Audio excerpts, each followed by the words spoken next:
Nah, apakah kamu pernah melihat awan terlihat seperti sesuatu?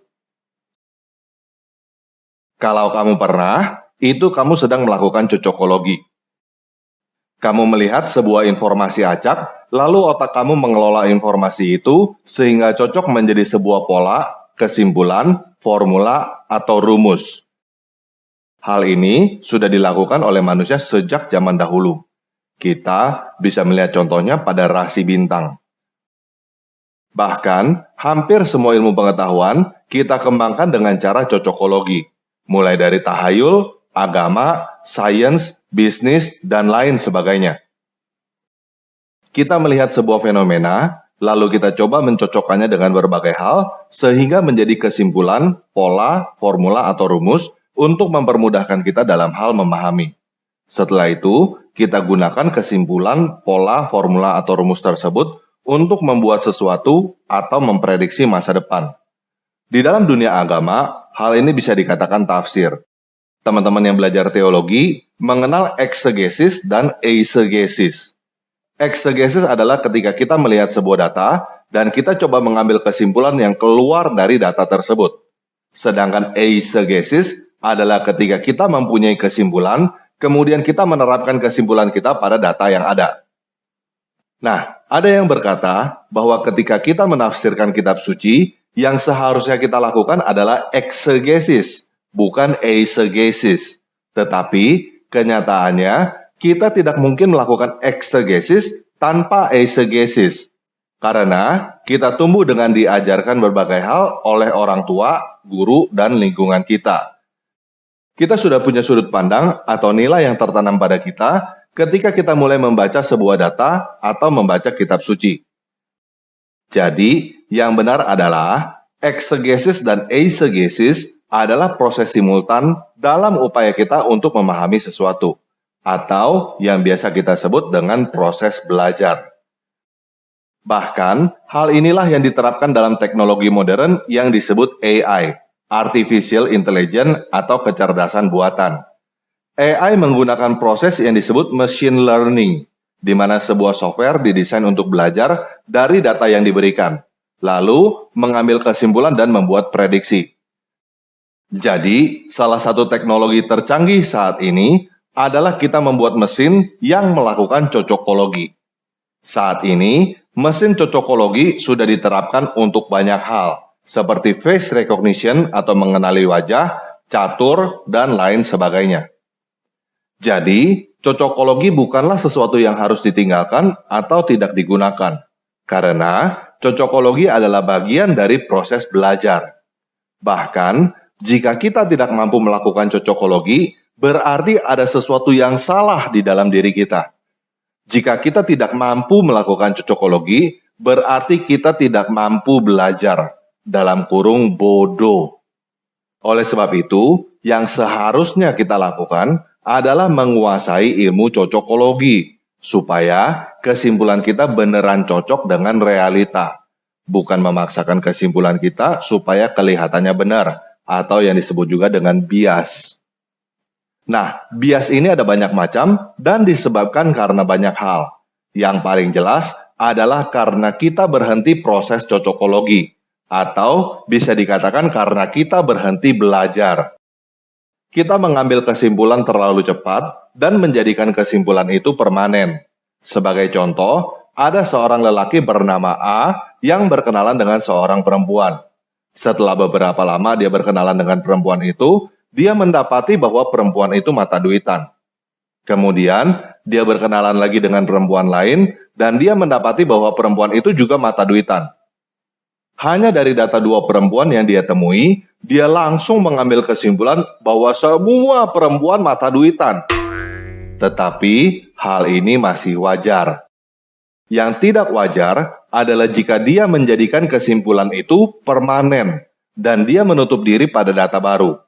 Di dalam bahasa Arab, sebenarnya menutup diri seperti inilah yang disebut kafir.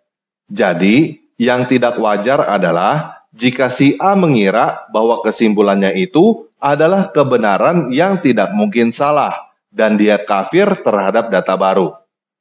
Apa yang terjadi ketika si A bertemu dengan perempuan ketiga? Dia mempunyai praduga atau melakukan eisegesis bahwa perempuan ketiga ini pasti mata duitan juga. Hal ini masih wajar karena si A belajar dari pengalaman. Yang tidak wajar adalah apabila ternyata perempuan ketiga ini tidak mata duitan, si A menolak informasi atau data baru ini.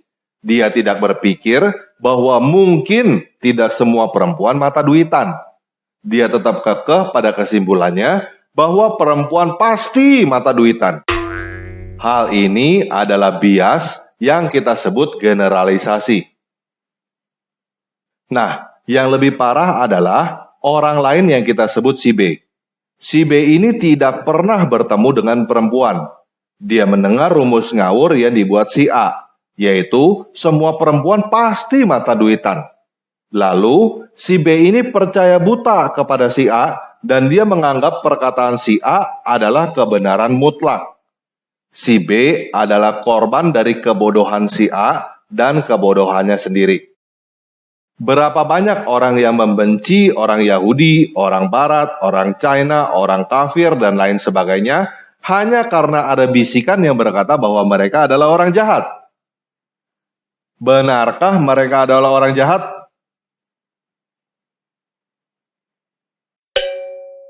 Jadi, proses kita belajar adalah seperti ini. Yang pertama, kita mendapatkan sebuah data awal, kemudian kita membuat kesimpulan, formula, atau rumus dari data awal itu. Hal ini disebut eksegesis. Setelah itu, kita melakukan eisegesis. Kita mendapatkan data baru, dan kita mencoba menerapkan rumus yang sudah kita buat. Ketika kita menerapkan rumus yang sudah kita buat, kita memeriksa apakah rumus kita cocok dengan data baru. Jika ternyata rumus itu tidak cocok dengan data baru, seharusnya kita mengkoreksi rumus kita. Kita melakukan eksegesis lagi, supaya rumus kita cocok dengan data baru dan data lama. Sampai kapan seharusnya kita melakukan eksegesis dan eisegesis secara simultan? Seharusnya selama kita hidup, supaya semakin lama rumus yang kita buat semakin mendekati realita. Nah, yang menjadi masalah adalah orang-orang yang tidak mau mengkoreksi rumusnya. Dia menganggap bahwa dirinya tidak mungkin salah, atau dia terlalu gengsi untuk mengakui bahwa dirinya salah.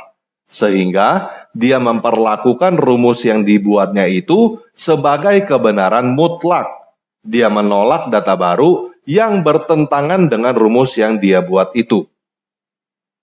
Apa dampaknya di dalam kehidupan kita? Dampaknya adalah kita membuat keputusan yang keliru atau bisa dikatakan membuat kita berjalan di dalam kesesatan. Contohnya jika kita mau membuat sebuah produk. Kita bertanya kepada calon pelanggan, suka warna apa?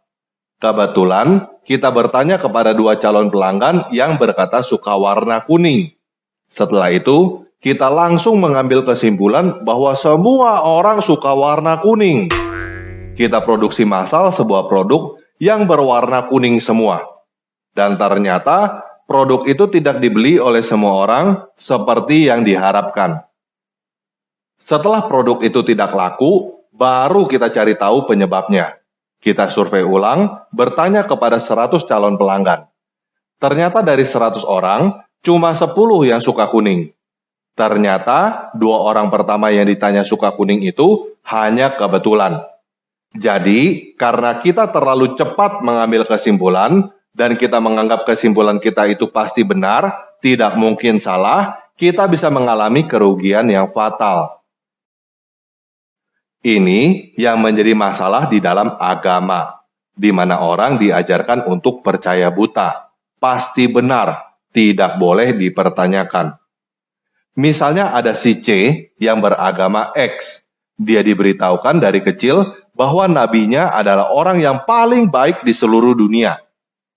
Pada suatu saat, si C mendapatkan informasi bahwa nabinya itu adalah nabi palsu. Dia merampok, membunuh, dan memperkosa. Mendengar hal ini, si C pasti akan berusaha membantah informasi yang dia dapatkan. Dan hal ini adalah hal yang wajar. Tetapi mungkin juga si C mengabaikan informasi yang dia dapatkan itu. Dia tidak mau tahu apakah informasi itu benar atau salah. Jika informasi itu memang adalah informasi yang keliru, maka tidak ada masalah. Tetapi bagaimana jika informasi tersebut ternyata benar? Ternyata nabinya si C memang adalah perampok, pembunuh, dan pemerkosa. Jika informasi itu benar, maka si C akan menjadi agen penipu. Dia berkata bahwa nabinya adalah orang yang paling baik di seluruh dunia, padahal nabinya itu merampok, membunuh, dan memperkosa. Dia telah menolong dan mendukung perampok, pembunuh, dan pemerkosa tanpa dia sadari. Bagaimana jika si C tidak mengabaikan informasi yang dia dapatkan? Dia mencari tahu dan dia mendapatkan bahwa nabinya itu memang merampok, membunuh, dan memperkosa, tetapi si C tidak mau mengkoreksi apa yang diberitahukan kepadanya. Dia tidak mau mengkoreksi bahwa nabinya ternyata bukan orang yang paling baik di seluruh dunia. Jika demikian, maka dia akan memaksakan keyakinan dia melawan kenyataan. Kemungkinan dia akan menganggap merampok, membunuh, dan memperkosa adalah hal yang baik. Karena nabinya melakukan hal-hal itu. Dan hasilnya, dia akan merampok, membunuh, dan memperkosa juga sambil mengira bahwa apa yang dia lakukan adalah perbuatan yang baik. Ini yang menjadi masalah. Dan kita bisa lihat realitanya, ada orang yang membunuh orang lain untuk menjalankan agamanya. Banyak orang yang dijajah dengan menggunakan agama.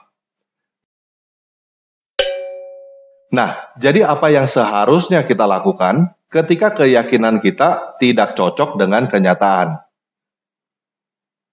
Kita harus mengakui bahwa keyakinan kita itu salah.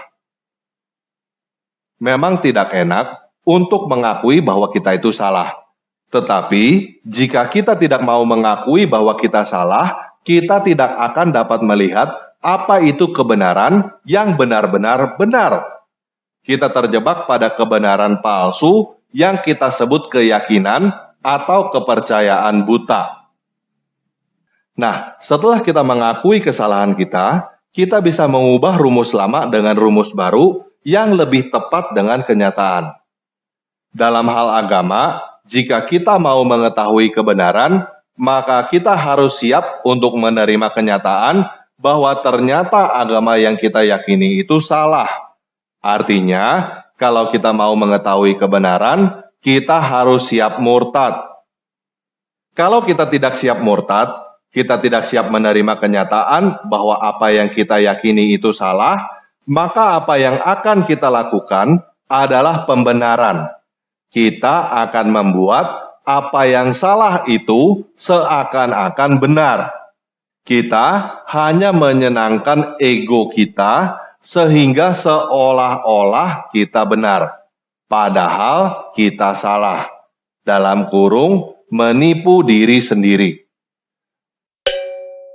Jadi pada video ini, saya mendorong teman-teman untuk melakukan cocokologi dengan benar.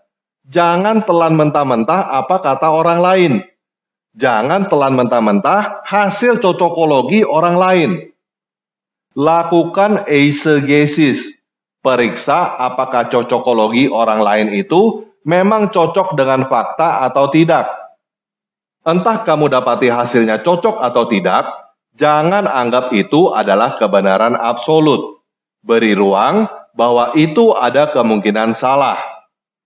Jika salah, jika kamu mendapatkan bahwa hasil cocokologi tidak sesuai dengan data, fakta, dan informasi yang ada, periksa apakah data tersebut adalah data yang valid. Tetapi, jangan buang data hanya karena data tersebut tidak cocok dengan keinginan kamu. Setelah itu, lakukan eksegesis.